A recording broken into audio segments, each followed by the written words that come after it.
Okay, so good day po. For today's video ay pag-uusapan natin yung pangalawang rule sa ating derivative of a function. We have here the general power rule. So if u is a function of x and c is constant, so the derivative of u raised to n is nu raised to n minus 1 multiplied by du over dx. So meron po yan du over dx. At madalas kasi pagka nagkakaroon ng derivative, nagsosolve ng derivative, madalas nakakalimutan itong du over dx. So, binilugan ko siya para maalala natin lagi na meron niyang times du over dx. So, mamaya pakita natin kung ano yung yun na yan. Any function yan, mapa binomial, trinomial, or kahit ilang terms man yan. No? So, other formulas, kung sakali man na meron siyang constant, ang gagawin nyo lang, yung parang yung sa formula lang rin natin, yung constant, i-multiply mo lang dun sa n, no? And if we have the derivative of square root of u, that is 1 over 2 square root of u multiplied by du over dx. Ang square root of u kasi ay raised to 1 half yan. So, u raised to 1 half. Parang, kung gagamitin natin itong general power rule, so mangyayari dyan, y prime is now equal to 1 half u raised to 1 half minus 1 times du over dx. So, magiging mangyari dyan, y prime is equal to 1 over 2 u raised to negative 1 half times du over dx. So, yung negative 1 half po ay mapupunta doon sa baba at kaya mangyari dyan 1 over 2 u raised to 1 half. So, imbis na isulat natin 1 half, gawin na lang natin square root. Tapos times du over dx. So that is now the value of y prime. Okay? So, doon lang po galing yan. Then, itong ating negative, ay yung ating derivative ng c over u po, ay ganun lang rin po. No? So, derivative ng, if we are given y, is equal to c u raised to negative 1. Okay? So, c over u, and that is equivalent also to cu raised to negative 1. Na? So, pag dinerivative po natin yan, y prime is now equal to negative c u raised to negative 2. So, y prime now becomes negative c over, to make the exponent positive, mapupunta po yan sa baba, then u squared. Okay? So, ito po yung pinanggalingan ng formula dyan. So, pero, ito is other formulas lang naman, pero ito pa rin po yung pinaka topic natin, no? Kasi kapag alam nyo to, madali na yung mga other formulas po na nakasulat sa baba. So, para mas maintindihan po natin yung ating topic, let's try to solve some examples po in derivative of the function. So, number 1, we are given y is equal to x squared plus 3 raised to the second power. So, if we are going to apply yung formula po na nandito, that is y is equal to 2 multiplied by x squared. So, magiging prime na yan pagka derivative na natin, plus 3 raised to 1 times the derivative of x squared plus 3. Okay? So, ito po, wag natin kakalimutan yung derivative po ng u. So, that is y prime, so, is equal to 2 multiplied by x squared plus 3 multiplied by the derivative ng x squared plus 3 is 2x. So, to simplify, y prime is now equal to 4x raised multiplied by x squared plus 3. Okay. Meron namang ibang paraan sa pag-solve nitong problem number 1.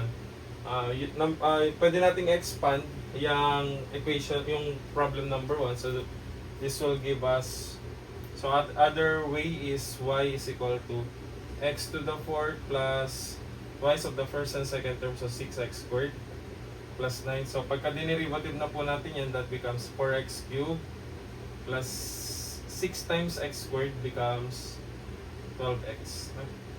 Then, factorable po yung ating 4x dito. So, 4x multiplied by x squared plus. So, yan po yung magiging sagot, and mapapansin nyo po, parehas lang dyan. Okay, so, bakit ba tayo nagkakaroon ng general power rule? So, madalas kasi, pwede naman natin gamitin kung mababa lang po yung exponent. Pero, paano kung, imagine niyo kung paano kung raised to 100 yan? So, hindi na advisable itong ganitong solution. Ang advisable na po is apply natin yung tinatawag na general power rule. Okay? So, for problem number 2, we are given y is equal to 3 over x squared plus 8x minus 5. Okay? So, pwede natin gamitin itong formula na to. By the way, may nakalimutan din ako dito. Sulat yung du over dx. Okay?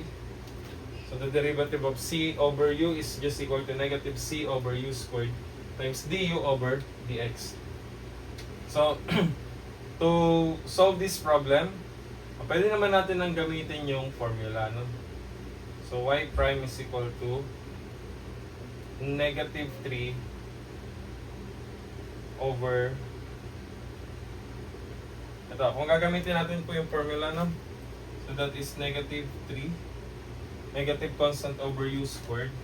Ang u natin ay x squared plus 8x minus 5 raised to the second power times the derivative of u. So, ano ba yung derivative ng u natin? That is x squared plus 8x minus 5. Okay? So, that y prime now is equal to negative 3 multiplied by 2x plus 8 all over x squared plus 8x minus 5 raised to the second power. So, ito po yung magiging sagot, no? Okay, so, ito lang po. Ito yung ginamit nating formula dyan. Sir, paano kung hindi ko to alam? Okay lang, basta alam nyo itong formula na yan, no? Pakita natin na pwede po kahit na hindi natin alam yung ating formula dyan. So, let's try to solve this using the convention, yung ating formula ng general power rule. Okay?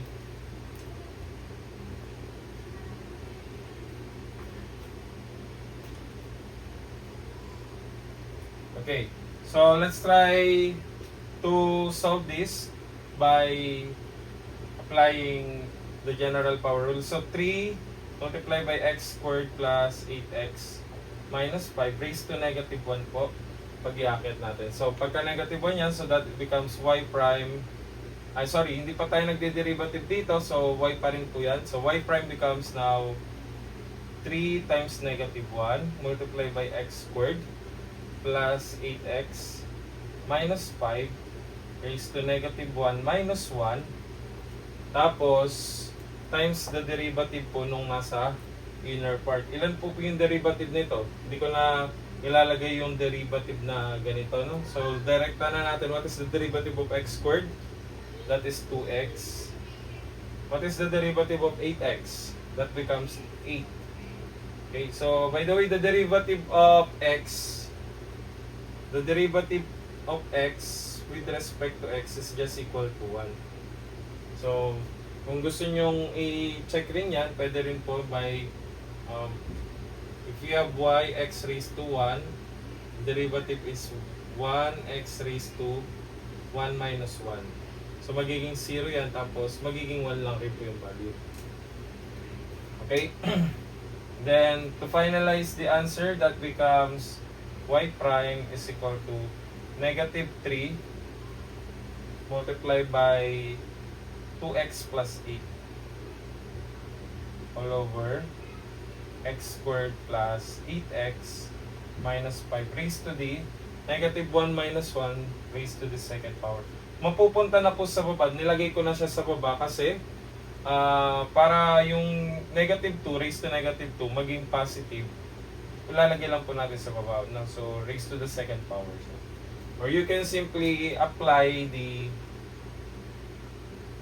let us apply the factoring. Pwede natin ma-factor yung 2. So, pagka pinactor natin yung 2 multiply by 3, magiging 6. So, dahil may negative yan, so that is negative 6 multiplied by x plus 4 over x squared plus 8x minus 5 raised to the second power. So, ito na po yung sagot. So, pwedeng ito na yung sagot natin, yung mas simplified form. So, that is not the answer. Okay, so pwede pong gamitin yung ating shortcut. Okay, pwede rin naman po itong general power. So, for number 2, sige po, dito sa number 2 ay gamitin ko na lang yung ating shortcut, no? So 1 over 2 square root of x squared. 1 over 2 square root of x squared plus 4x plus 9. Multiply by the derivative ng ating u. Ito yung ating magiging u po. So what is the derivative of u? That is 2x plus 4. And kung mapapansin nyo yung ating derivative ng x squared plus 4x plus 9, so that is 2x plus 4. And we can factor out 2. So that becomes 2 times x plus 2. Okay, pag pinactor natin yung 2 na yan, magka-cancel lang po yung 2 dyan. Then therefore, the value of y prime now is equal to x plus 2 all over the square root of x squared plus 4x plus 9. So here's now the answer for this problem. Okay, so for problem number 4, so let us try to solve problem number 4. Number 4, so y is equal to cube root of x cubed plus 3x plus 1. So ang gagawin lang natin dito, iakit natin yung cube root. So that becomes 5 tapos x cubed plus 3x plus 1 raised to, so parang ito, yung buong term na yan naka-raised to 1. So raised to 1/3. Pero dahil nasa baba yan, kung iakit po natin yan, magiging negative 1/3 po yan. Okay? So, applying the quotient, the general power rule, that becomes 5 negative 1/3 multiplied by x cubed plus 3x plus 1. Negative 1/3 minus 1, yun na po yung magiging value dito. Negative 1/3 minus 1. Okay? So, that y prime now becomes, mapupunta na sa baba yan. So, itong minus 1 gawin nating minus 3 over 3. So, negative 1 minus 3 magiging negative 4/3. So, ibig sabihin, ito po ay negative 4/3. Kung yan ay negative 4/3, yung ating nasa baba ay cube root 4 over 3. So, ito po yung raised to 4 over 3. Then, ano po yung yun natin? Yun yung x cube plus 3x plus 1. Tapos, ano po yung mga nasa taas? Nasa taas yung 5. Pwede natin ilagay dito yung negative. Tapos, meron tayong 3 sa denominator.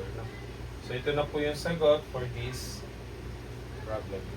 So, yun lang po yung ating discussion about the general power rule. And I hope you learn from this video. Thank you.